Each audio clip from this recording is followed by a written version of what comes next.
Assalamualaikum warahmatullahi wabarakatuh. Bertemu lagi dalam perkuliahan Fisika Dasar 2. Kita masih akan lanjutkan bahasan terkait dengan potensial listrik. Pada pertemuan kali ini kita akan melihat bagaimana menentukan medan listrik dari potensial listrik. Di bagian awal dari pertemuan tentang topik potensial listrik, kita tahu bahwa potensial listrik itu dihasilkan oleh medan listrik ya, minus integral E dot ds ya. Nah, kali ini kita akan lihat sebaliknya ya. Jadi kalau seandainya potensial listrik sudah diketahui, bagaimana kita bisa menentukan medan listrik. Nah, untuk itu kita coba lihat ada sejumlah penampang lintang ya. Bidang ekipotensial. Ingat, bidang ekipotensial adalah bidang yang potensialnya sama di setiap titik pada permukaan ini ya. Jadi di bidang ini itu potensialnya V1 di setiap titik pada permukaan ini atau pada bidang ini potensialnya sama. Misalnya di sini V2, di sini adalah V3. Nah, misalnya kita ambil selisih potensial antara P2 dan P3, ini sangat kecil dV misalnya, elemen selisih potensialnya. Lalu kita ingat pula bahwa yang disebut dengan bidang ekipotensial adalah bidang di mana dia tegak lurus terhadap medan listriknya. Misalnya ada muatan Q0, kita hendak pindahkan dari potensial satu ke potensial lain. Ya. Dari P2 ke P3 misalkan untuk potensial terdekat, ya, bidang ekipotensial terdekat. Misalkan elemen perpindahannya adalah ds membentuk sudut theta terhadap medan listrik. Nah, usaha untuk memindahkan muatan ini pada beda potensial sebesar dV, ya. Jadi usaha untuk memindahkan muatan, ya, memindahkan muatan Q0 dalam beda potensial dV itu kan tidak lain sama saja dengan W sama dengan usaha luarnya ya, Q0 dikalikan dengan dV ya. Nah, usaha ini juga ya sama saja dengan usaha yang dilakukan oleh medan listrik ya, oleh medan listrik untuk memindahkan muatan Q0 sejauh ds ya. Jadi, usaha ini ya. Usaha tersebut ekivalen ya, atau sama ya. Sama dengan usaha oleh medan listrik ya, oleh medan listrik untuk memindahkan ya,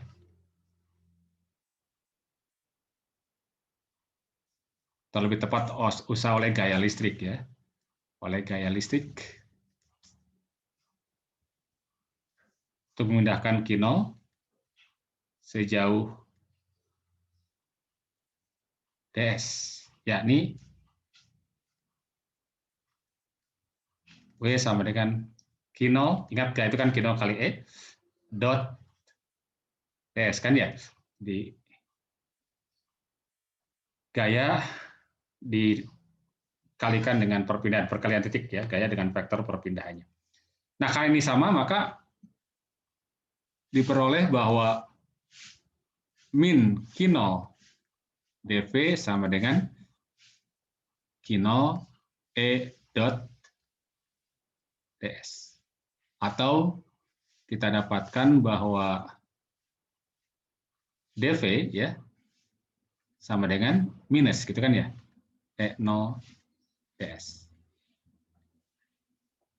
Nah, Kalau kemudian kita ingat definisi dari perkalian skalar antara dua buah vektor, ini kan sama saja dengan besar dari E0 itu sendiri, dikalikan dengan besar dari ds, dikalikan dengan kosinus sudut antara E0 dan ds.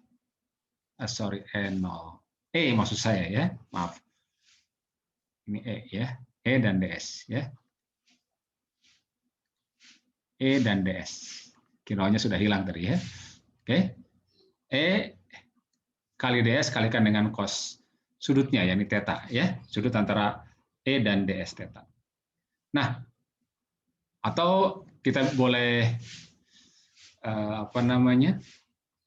tuliskan ini cos theta-nya menjadi begini, E dikalikan dengan cos theta ds. Nah, kalau kita perhatikan dari gambar di sini ya, bahwa kalau kemudian E ini kita komponenkan ke, saya perpanjang lintasannya ini ds-nya ya. E cos theta tidak lain kalau kita buatkan begini, itu kan komponen dari E pada sumbu ds ya. Jadi ini nih. Nah, ini adalah besar ini E pada S gitulah ya. Itu tidak lain adalah besarnya ya, panjang E dikalikan dengan cos theta. Gitu kan ya? Kita gunakan trigonometri biasa aja ya. Bahwa cosinus theta adalah samping dibagi dengan apa? Miring. Ya, jadi ini boleh kita tulis menjadi sama dengan minus ES ds. Sehingga diperoleh ya,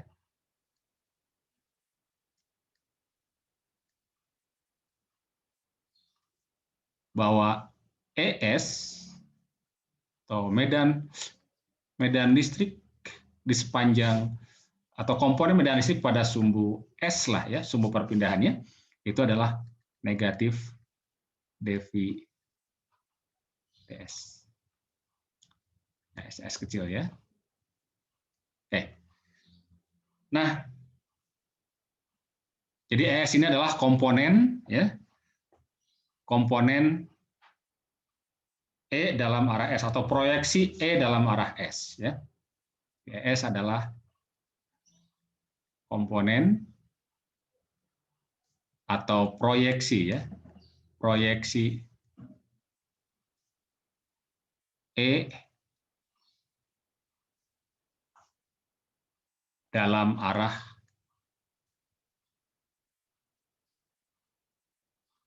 ds ya. Nah, secara umum karena perpindahan itu dalam ruang ya, maka S bisa merupakan fungsi dari, kalau dalam sistem koordinat kartesian ya, ini perpindahan dalam ruang sistem koordinat kartesian, maka S ini akan merupakan fungsi dari X, Y, Z. Ya, jadi perpindahan ya, secara umum ya dalam ruang ya, atau ya secara umum dalam ruang 3 dimensi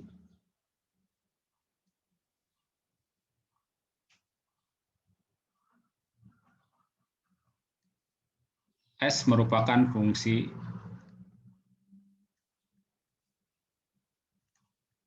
dari X, Y, dan Z. Karena itu potensial listriknya pun ya,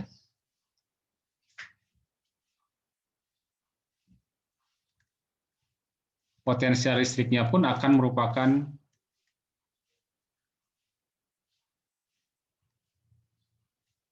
fungsi dari X, Y, dan Z ya. Atau ditulis V X, Y, Z. Dengan demikian ya,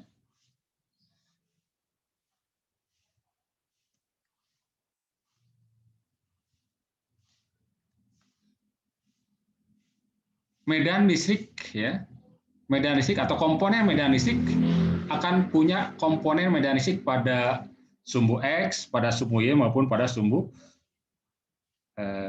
Z, ya. Jadi yang tadi kalau kita pilih ds-nya searah sumbu X, bisa juga kita pilih ds-nya searah sumbu Y saja, atau Z, atau ds-nya punya komponen pada sumbu X, Y, Z. Maka medan listrik pun akan sama, jadi akan punya komponen pada sumbu X, ya, komponen medan listrik pada sumbu X, yakni, nah ini karena turunan nanti kan turunan sebenarnya, karena turunannya ada lebih dari satu peubah, ini lebih tepat kalau kita nyatakan dalam ungkapan turunan parsial. Jadi akan punya do V, do X, ya. Kemudian kita bisa dapatkan bahwa komponen pada sumbu Y adalah minus do V, do Y, dan komponen medan listrik pada sumbu Z adalah minus do V, do Z. Ya. Oke. Jadi di dalam ruang di mana potensialnya merupakan fungsi dari X, Y, Z, kita bisa nyatakan komponen-komponen medan listriknya pada sumbu X, Y, Z seperti ini. Ini kan artinya kalau sudah kita punya komponen, kan medan listriknya kita ungkapkan dalam vektor, ya. Di vektor medan listriknya.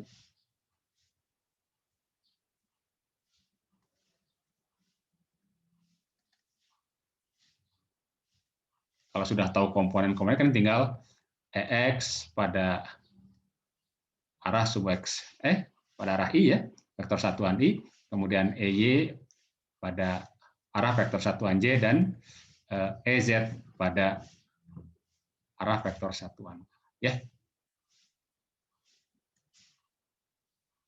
Seperti ini.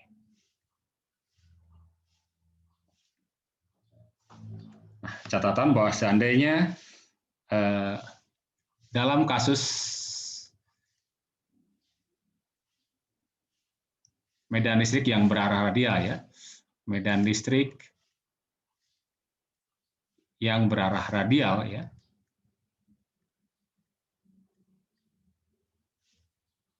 contoh kasus misalkan medan listrik yang dihasilkan oleh muatan titik, ya, sebuah muatan titik, atau medan listrik yang dihasilkan oleh bola konduktor bermuatan di luar bola, ya, itu kan berarah radial. Maka kita bisa nyatakan hubungan antara medan listrik dan potensial listrik adalah minus dV dr, ya.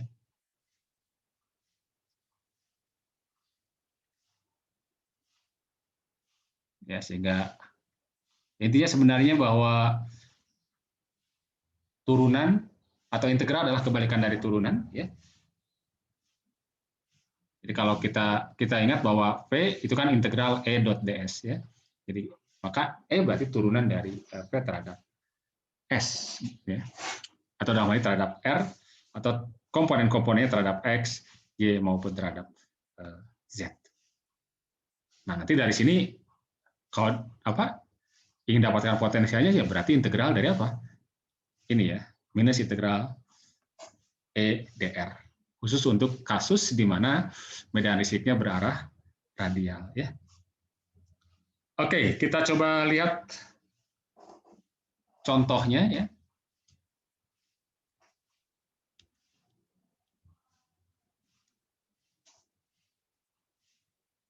Contoh yang pertama, misalnya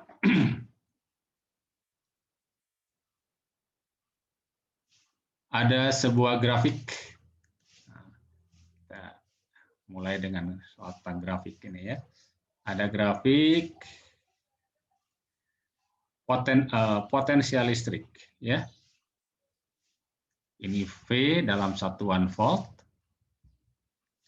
Kemudian ini adalah X dalam satuan sentimeter.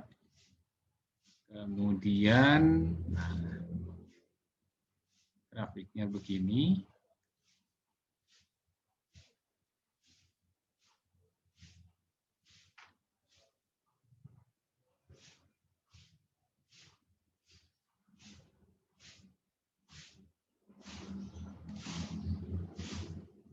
Ya, satu lagi beginilah. Nah, ya.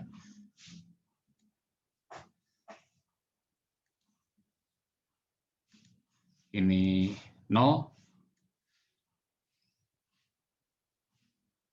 untuk X sama dengan 1, ini untuk X sama dengan 3, ini 4 ya. Dan nilai ini adalah 20. Oke. Jadi grafik potensial listrik ya. Potensial listrik dalam ruang ya.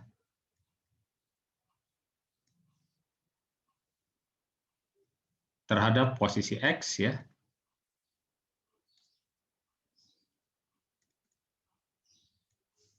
Seperti diperlihatkan pada gambar ya. Diperlihatkan pada gambar.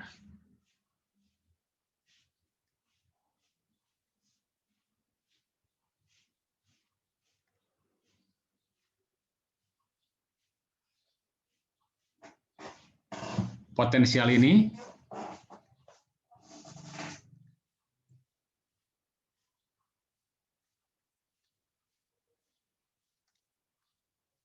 atau potensial tersebut dihasilkan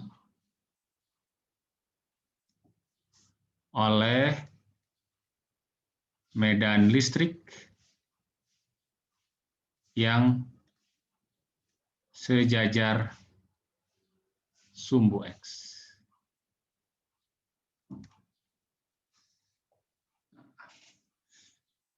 Gambarkan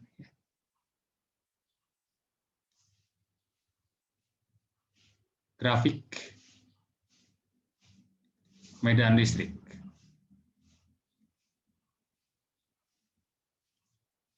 terhadap sumbu X. Terhadap X ya. Oke. Terhadap X. Baik, jadi kita diberi informasi grafik potensial terhadap posisi X ya, dan diinginkan menggambarkan grafik medan listrik terhadap X. Nah, untuk memecahkan ini kita bisa dapatkan bahwa medan listrik itu adalah negatif turunan dari apa? Dari potensial ya terhadap perpindahannya. Nah, dalam ini karena perpindahannya dalam arah X ya, maka berarti E-nya, E dalam, kan dikatakan ini, E-nya sejajar dengan sumbu X ya, berarti EX nanti. Oke, kita coba lihat di sini ya, penyelesaiannya.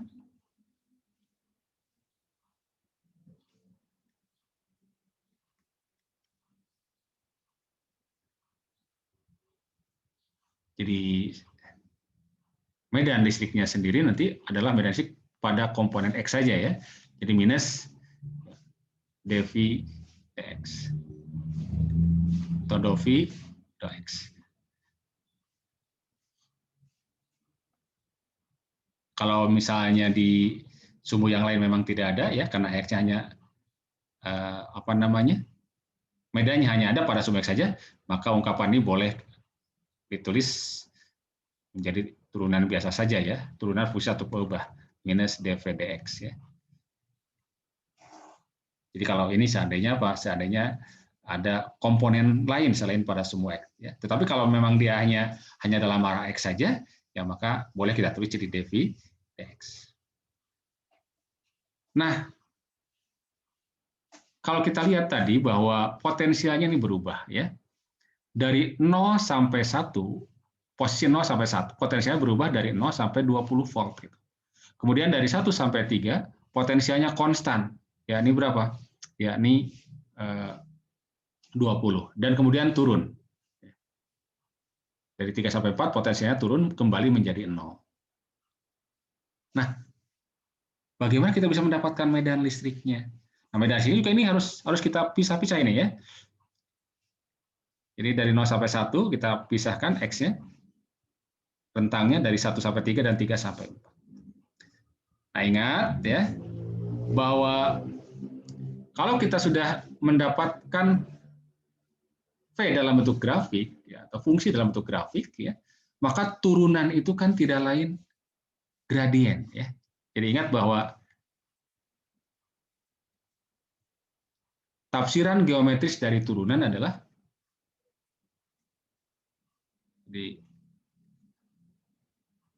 tafsiran geometris ya dari turunan ya adalah, nah salah satunya adalah tafsiran geometris dari turunan adalah gradien ya. Kalau tafsiran fisisnya kan laju ya. Jadi dv dx ya itu tidak lain adalah apa? Tidak lain adalah gradien ya dari v ya dari v terhadap x. Nah, karena kebetulan kalau kita lihat sini, ini perubahannya linear ya. Karena perubahan linear, ini juga perubahannya linear nih. Kalau ini kan konstan nih ya. Dari 0 sampai 1 perubahannya linear, dari 1 sampai 3 perubahannya konstan, tidak ada perubahan artinya ya. Kemudian dari 3 sampai 4 ini linear juga. Nah, kalau linear maka gradien itu sama juga dengan apa? Sama saja dengan perubahan potensialnya, berarti dibagi dengan delta X. Oke. Kita bisa bedakan misalkan tadi untuk X antara 0 sampai 1. Maka gradiennya ya atau E lah. E-nya berarti minus delta V per delta T. Ini delta V per delta X maksud saya ya. Delta V per delta X itu berarti minus delta V kan berarti V2 dikurangi dengan V1 dibagi dengan X2 dikurangi X1.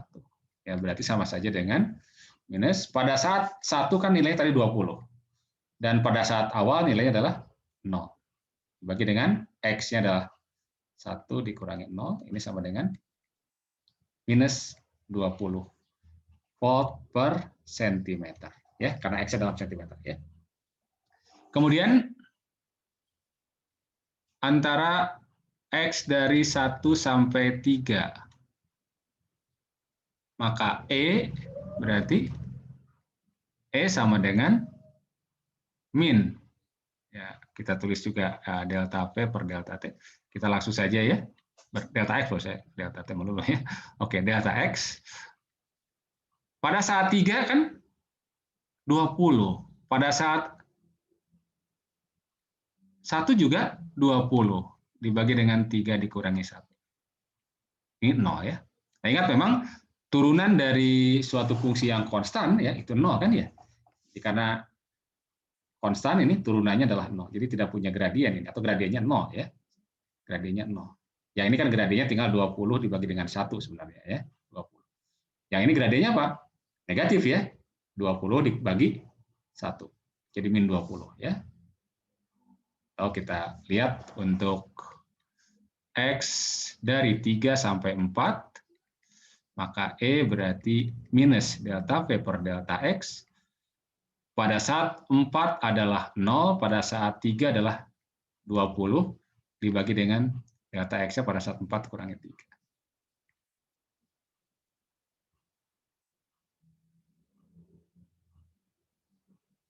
Berarti 20. Oke, karena E-nya negatif ya, maka negatif dari gradiennya ya. Jadi dari min 20 per 1. Jadi 20 volt per sentimeter. Nah, dengan demikian,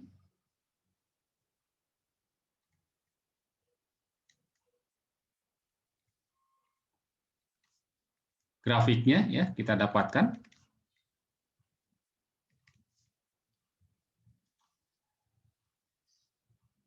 Ini sumbu medan listriknya. Ini sumbu atau X-nya ya. Sumbu X-nya. Posisinya ya.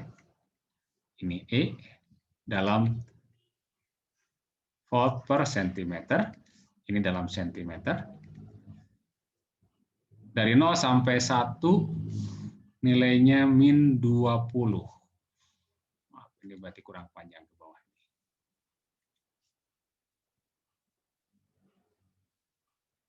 Oke.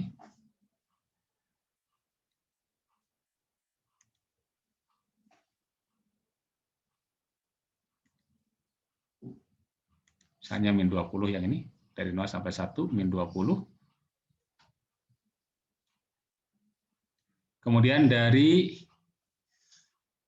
1 sampai 3, nah nilainya adalah 0. Dan dari 3 sampai 4, nilainya adalah 20 ya di sini.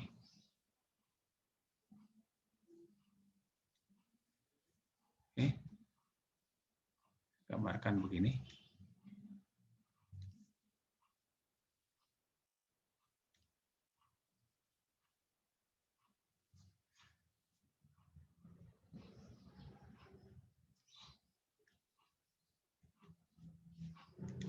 Jadi ini adalah 0, ini 1, ini 3, 4 ya.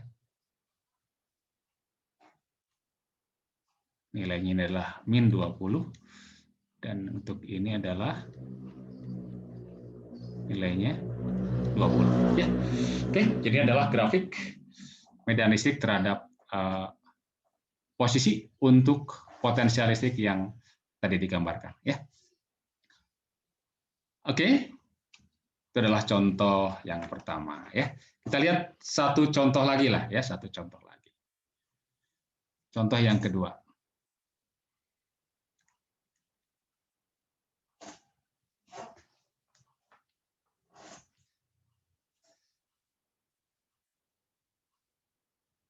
Dalam suatu ruang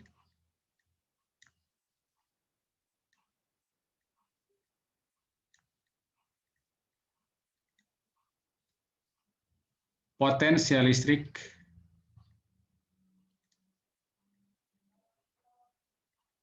memenuhi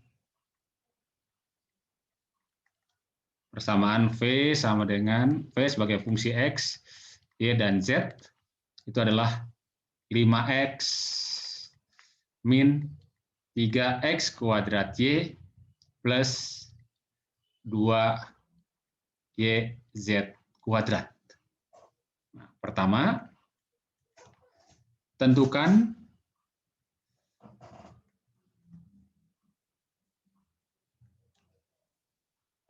medan listrik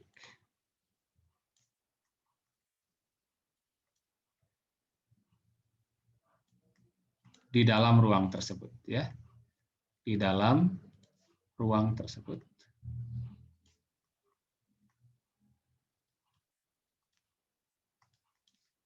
Kemudian yang B, tentukan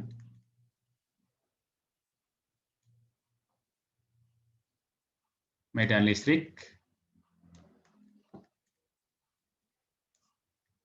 di titik satu titik, bahkan titik P ya, titik P 1,0, min 2 meter.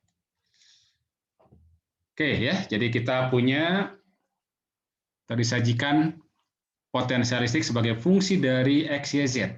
Ya. Kita ingin dapatkan bagaimana medan listriknya.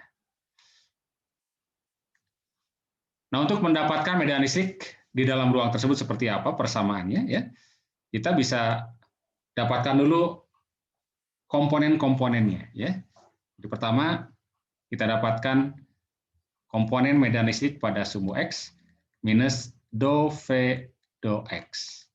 Artinya ini turunkan parsial terhadap X, gitu kan ya? Nah, ketika diturunkan parsial terhadap X, maka Y maupun Z kita anggap konstanta. Sehingga ini turunannya terhadap X kan berarti 5 kan ya? Tapi kan ini dinegatifkan ya. Berarti kalau dinegatifkan berarti minus 5, karena dinegatifkan ya. Ini turunannya terhadap X adalah apa? 6X kan ya? Berarti 6XY. Negatif, dinegatifkan lagi berarti plus ya. Plus 6XY. Nah, berikutnya yang ini turunkan terhadap X. Nah, ini kan dianggap konstanta kalau terhadap X ya. Sehingga ini apa namanya? 0 turunannya ya. Itu X ya. Kemudian komponen pada sumbu Y, min do V do Y. Min do V do Y berarti turunkan parsial terhadap Y. Ini turunannya berapa? 0, gitu kan ya? Turunannya 0. Nah, ini turunannya apa? Ya, turunan dari Y kan 1 kan ya? Ya, ini biarkan saja tetap. Jadi 3x kuadrat. Negatif 3x kuadrat. Dinegatifkan berarti 3x kuadrat. Berikutnya ini terhadap Y. Berarti 2z kuadrat turunannya kan ya? 2z kuadrat. Ini positif turunannya, tapi ini dinegatifkan berarti jadi negatif. Minus 2z kuadrat. Itu komponen pada sumbu Y. Dan komponen pada sumbu Z berarti minus do V do Z. Ya. Turunkan terhadap Z. Kalau terhadap Z, ini turunannya 0. Ini juga turunannya 0 kan ya, nggak ada variabel Z-nya. Baru ini ada turunannya. Turunan dari Z kuadrat, 2Z kan ya, dikalikan dengan ini. Berarti 2 kali 2, 4. Jadi 4Y ya. 4Y, tapi dinegatifkan nih, ingat, jangan lupa ya. Dinegatifkan berarti 4Y. Z turunannya.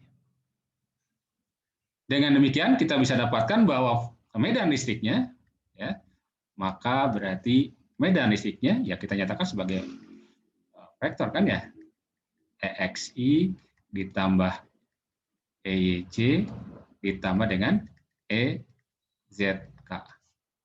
Berarti ya ini minus 5 plus 6XY, atau boleh kita tukar posisinya ya, 6XY minus 5 dalam arah I ditambah E-nya adalah nih, 3X kuadrat min 2Z kuadrat dalam arah Y ditambah ini 4YZ dalam arah K.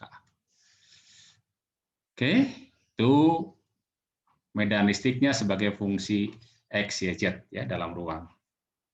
Kemudian yang B, medan listrik di titik P ya, tinggal artinya medan listrik pada titik 1,0, min 2. Masukkan berarti X-nya 1, Y-nya 0, Z-nya min 2. Berarti masukkan ke sini.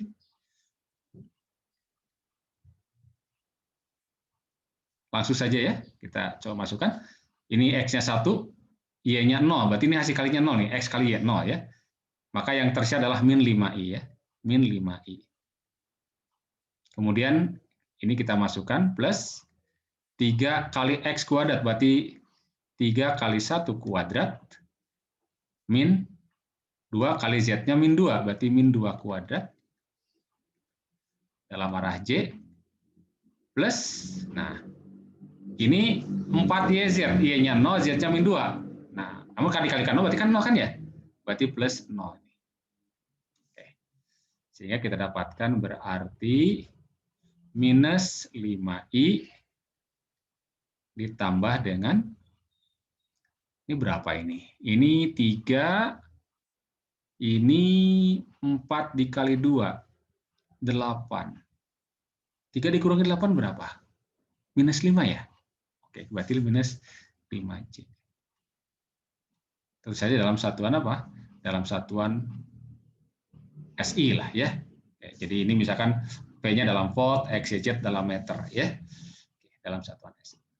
Oke, ini medan listrik pada titik 1,0,2. Min 5I, min 5J.